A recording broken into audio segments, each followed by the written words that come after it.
Good morning, Year 3. This is your Monday maths lesson. Let's check you have what you need. So you need your maths book, your sharp pencil and your ruler. Can you pop down today's date and LO in your book? And then you have got a little activity underneath that I'd like you to complete. Pause the video and do that now.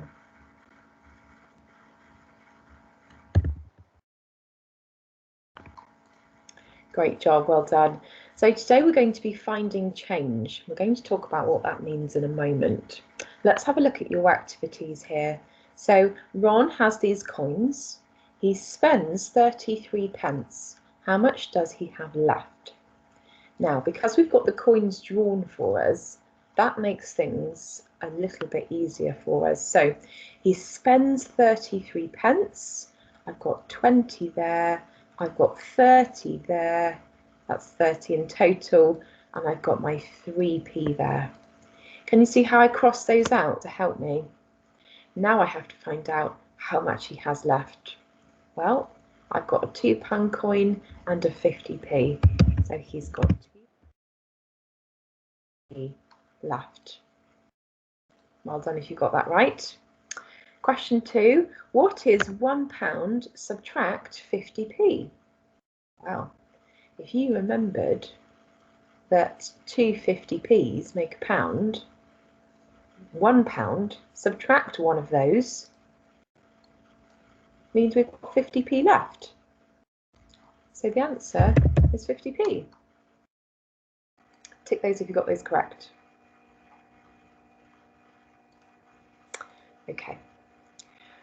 Have a listen. What happens when you want to buy something in a shop but you don't have the exact amount of money?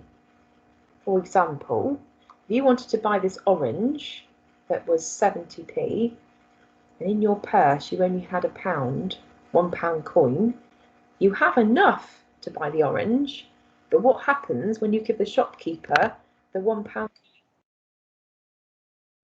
Wow. We're going to need to get some change, aren't we?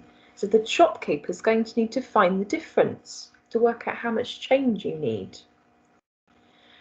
So because we haven't spent the full £1 value, we've only spent 70p of it, we would need to get 30 pence change from the shopkeeper.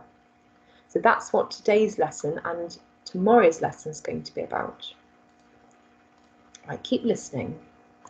So Ron has £1 to spend, a bit like what we just showed you in the last slide.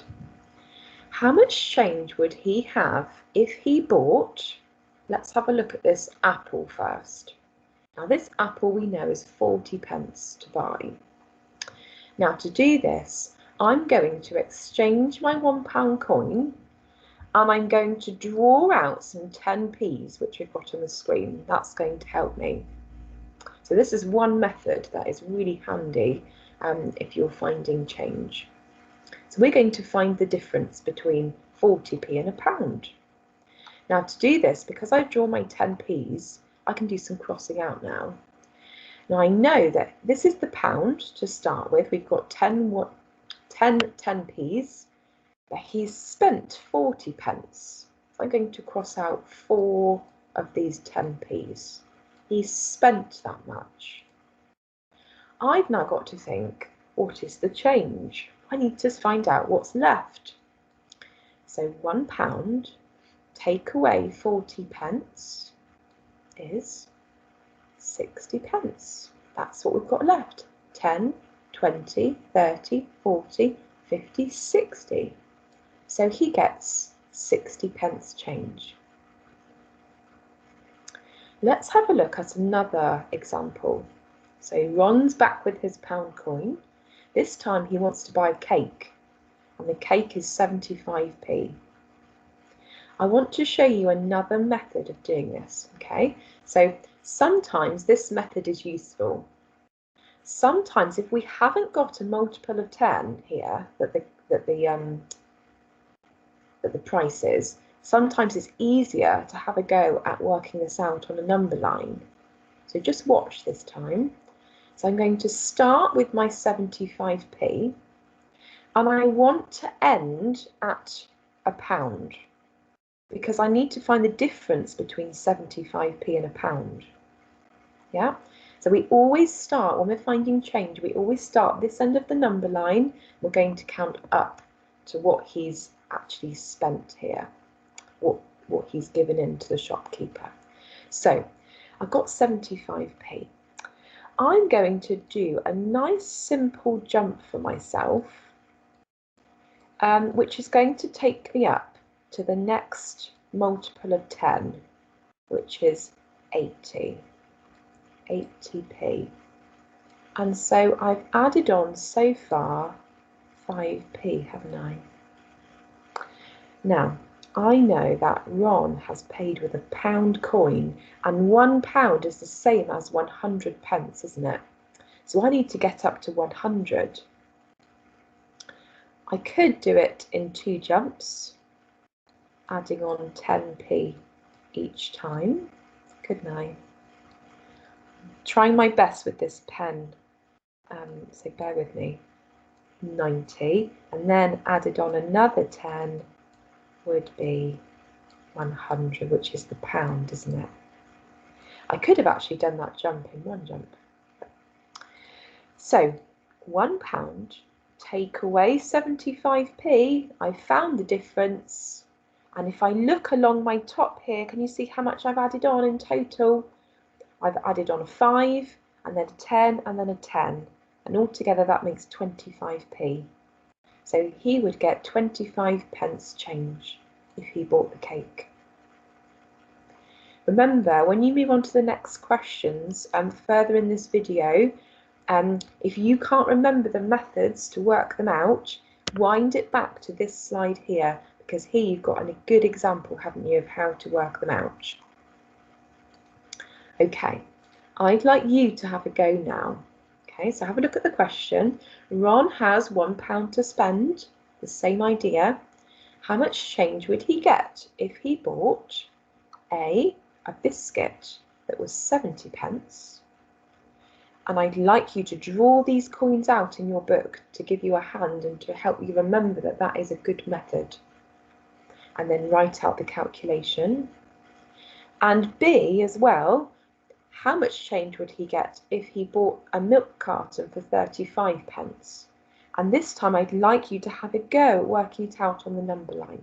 Okay, so pause the video and have a go at both of those questions for me in your maths book. Okay, let's see how you got on. So A, the biscuit was worth 70p. So we had 10p's here, didn't we? So he spent 70p. Let's cross out 7 of these 10p's because we know that that is 70. Okay, £1. Take away 70. How much have we got left? We've got 30 pence. Tick it if you got that right. Now let's look at question B. Now, we know that when we're on this number line and we're finding the difference, we need to start with the cost of the item, don't we? And we're going to jump up to get to the 100 pence, which is £1. I would have jumped to the next multiple of 10, which would have been 40 pence. And so far I've added on 5. And then I would have jumped to get to my £1. I know my number bonds to 10. So I'm going to go straight up to the pound, which is the same as 100 pence. 4 and 6 make 10, so it must be 60 pence here. And I know now the difference is 65 because those are the numbers I've got along the top. Tick that if you got that right, well done. If you didn't, just have a look at what went wrong this time. Okay, another listening slide. Let's have a look at another one of these questions. Tim buys a cake with a £1 coin and gets these coins as change. Okay, so this time we know how much change he's got. We know that he's bought this cake with a £1 coin. This time my question is, how much was the cake? Have a think, what numbers are going to go in this bar model? Pause the video and just have a think. What numbers are going to go where? Okay, so we know that the whole part is the £1, don't we? That's the biggest number, and that's what he's paid with. Now, we know what his change is here. Let's add up these coins. We've got 20 and a 10, that makes 30. We've got 2 2s, so that's 4. So I know that his change was 34p. So this time we have to find the difference to work out what the cake cost. Okay, so I would suggest that with a question like this, we work on our number line. So this time we're going to write what change he got here. We're going to write the part. He got 34p change. We need to jump up to 100, which is the same as a pound. So let's use our number bonds again to help us. I want to get to the next multiple of 10, which is 40p. How much will he have jumped then? We've added on 6p so far, and now we need to get to 100. Let's jump in one jump. You might want to jump in smaller ones if that works better for you. But again, because of our number bonds to 10, I can work this out easy. 4 and 6 is 10, so it must be 60p here. Therefore, the cake costs 66p. That's how much we added on to find the difference, didn't we? Okay, now I want you to have a little go at this. In the same way, Tim buys another cake with a £1 coin and gets these coins as change. I'd like you in your book to work out how much the cake was. I'd like you to draw out this bar model with your ruler and have a think what numbers go where, and then have a go at working it out on a number line, just like I've just shown you. Off you go. Pause the video. Okay, let's have a look how you got on. So with our bar model, we know that the pound went at the top because that's what he paid with. Now, we know that one of the parts we don't know about. It didn't matter which way round they went. That's how much the value of the cake was. We don't know that. And we know that the change was 42p. So if you'd done your number line properly and found the difference and counted how many, what the difference was along the top of with your jumps, you would have discovered that the cake cost 58p. And well done if you got that right today. Okay, your turn. Using the methods I've shown you today, we've been practicing.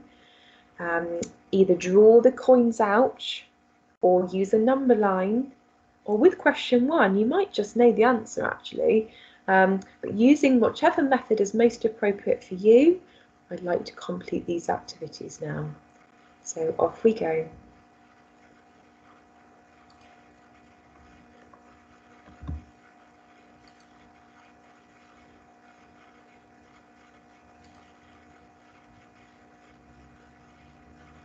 And the extension, if you found today's lesson particularly, or you were confident with today's lesson. And let's have the answers now. So mark your work with a purple polishing pen if you're in school, or maybe a purple crayon or whatever if you're at home.